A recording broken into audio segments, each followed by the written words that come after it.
Guys आजकल आप बहुत सारी न्यूज में खबर देख रहे होंगे जिसमें बताया जा रहा है कि सरकार पीएसयू मंथन के नाम से एक मीटिंग कर रही है जिसमें बैंकों के मर्जर को लेकर चर्चा हो रही है और मर्जर 2.0 इसको नाम दिया जा रहा है। इनकी जो भारत में अभी 12 सरकारी बैंक बचे हुए हैं इनका भी मर्जर को लेकर के चर्चा चल रही है। आने वाले समय में सरकार का पूरा मूड है कि इनमें से भी कुछ बैंकों का मर्जर किया जाए और इंडिया में कुछ ही बैंक बचे सरकारी जो कि बड़े बैंक हो। तो इंडिया में आज जो 12 बैंक आप देख रहे हैं तो इनका भी आने वाले टाइम में मर्जर हो सकता है। आज की इस वीडियो में हम बात करेंगे कि मर्जर सरकार क्यों करना चाहती है, इससे क्या फायदा होगा, क्या नुकसान होगा, अगर मर्जर होता है तो आम जनता पर क्या असर पड़ेगा, सारी जानकारी समझेंगे हम इसी वीडियो में। चलिए स्टार्ट करते हैं वीडियो को और समझते हैं सारा प्रोसेस विस्तार से। नमस्कार, मेरा नाम मनीष प्रजापति, आप देख रहे हैं बैंकिंग जोन यूट्यूब चैनल। अगर आप इस चैनल पर पहली बार आए सब्सक्राइब कर लीजिएगा, वीडियो पसंद आता है तो एक लाइक जरूर करिएगा। अब देखिए, ऐसा नहीं है कि मर्जर पहली बार हो रहा है, मर्जर हमारे इंडिया में बहुत लंबे समय से चला आ रहा है। सबसे पहले बता दूं मैं आपके लिए, जब हमारा देश आजाद हुआ था उस समय सरकार को एक ऐसे बैंक की आवश्यकता थी जो बड़ा हो, अच्छा परफॉर्मेंस कर रहा हो, उस पर ट्रस्ट कर सकें। तो उस समय नाम निकल के आया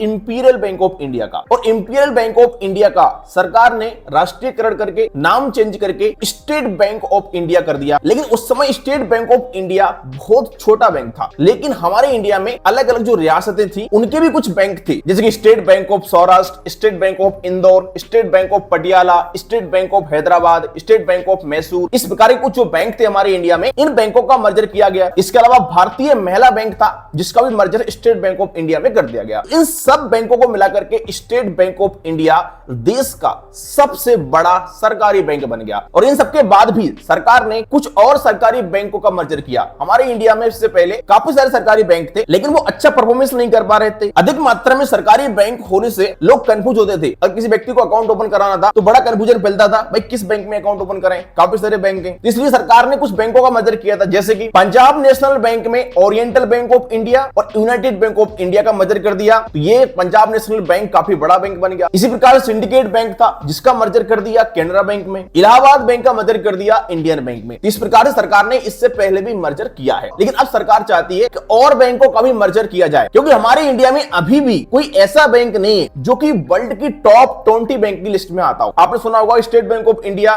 भारत का सबसे बड़ा बैंक है, लेकिन वो भारत का सबसे बड़ा बैंक है, वर्ल्ड का नहीं। वर्ल्ड की लिस्ट में हमारे इंडिया का कोई एक ऐसा भी बैंक नहीं है जो टॉप 20 बैंकों की लिस्ट में आता हो। इसलिए सरकार चाहती है कि बाकी बैंकों का मर्जर करके और एक ऐसा बैंक बनाया जाए जो कम से कम भाई टॉप 20 या टॉप 10 की लिस्ट में तो आ जाए। तो अब आने वाले समय हो सकता है कि स्टेट बैंक ऑफ इंडिया में बाकी बैंकों का मर्जर हो सकता है। अब जब कोई बैंक मर्ज होता है तो इससे आम जनता पर क्या असर पड़ता है? तो देखो, विशेष करके असर नहीं पड़ता है जिस बैंक में आपका अभी अकाउंट है। जैसे मान लो आपका एग्जांपल के लिए अकाउंट है देना बैंक में। अब देना बैंक का मर्जर अगर सरकार स्टेट बैंक में करती है तो आप पर विशेष करके असर नहीं पड़ेगा। आपका बस पासबुक बदलेगा, आईपीसी कोड बदलेगा आपका, और आपका डेबिट कार्ड चेकबुक बदलेगा। बाकी का यहाँ पर आपके अकाउंट में जो पैसा है वो बिल्कुल बराबर सेम रहेगा। सर्विस आपके लिए बराबर मिलेगी, क्योंकि सरकारी बैंकों में सर्विस बराबर ही मिलती है हमारी लगभग। ब्रांच भी हो सकता है आपका सेम रहे, जहां पर अभी आपका देना बैंक का ब्रांच है तो वहां पर स्टेट बैंक अपना ब्रांच खोल देगा। इसी प्रकार से अगर आपकी बैंक का मर्जर होता है इससे कोई बहुत विशेष फर्क नहीं पड़ेगा। बस आपको अपने कुछ डॉक्यूमेंट बदलने पड़ते हैं, जैसे कि पासबुक, चेकबुक, डेबिट कार्ड वगैरह। जिस बैंक में आपकी बैंक का मर्जर हो रहा है वहां पर वो ब्रांच खुल जाती है। इससे पहले भी जब मर्जर हुआ था यही कहानी हुई थी। जैसे किसी व्यक्ति का अकाउंट सिंडिकेट बैंक में था तो सिंडिकेट बैंक का मर्जर हो गया था कैनरा बैंक में, तो जहां पर सिंडिकेट बैंक की ब्रांचेस थी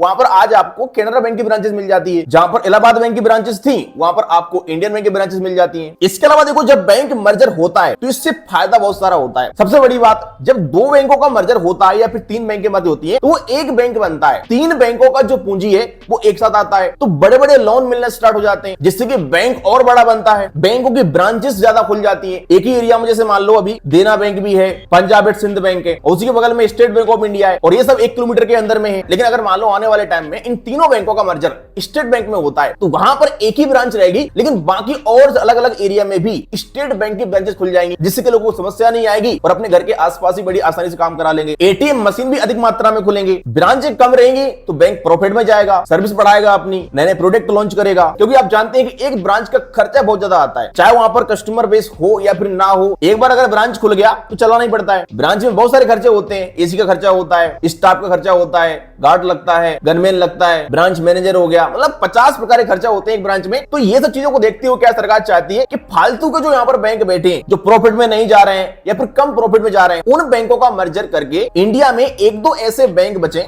जो कि अच्छा प्रॉफिट करें, बाकी वर्ल्ड की लिस्ट में उनका नाम आए। अब देखो सरकार ने ये चीज क्लियर नहीं की है कि हम किस बैंक का मर्जर किस बैंक में कर रहे हैं, लेकिन अभी इसकी मीटिंग चल रही है और मीटिंग में ये चीज बताई गई है कि हम ऐसा बैंक बनाना चाहते हैं जो वर्ल्ड की टॉप 10 या टॉप 20 की लिस्ट में आ जाए। लेकिन ये चीज बिना मर्जर के पॉसिबल ही नहीं है। जब 2-3 बैंकों का मर्जर होगा तब जाके एक बड़ा बैंक बनेगा इंडिया में, वो वर्ल्ड की टॉप 20 की लिस्ट में आ सकता है। अभी फिलहाल लिस्ट जारी नहीं हुई है कि किस बैंक का मर्जर किस बैंक में होगा। बाकी आप लोग मुझे कमेंट करके बताइएगा कि आने वाले टाइम में किस बैंक का मर्जर किस बैंक में हो सकता है। वीडियो पसंद है लाइक करेगा। चले मिलते हैं किसी नेक्स्ट वीडियो।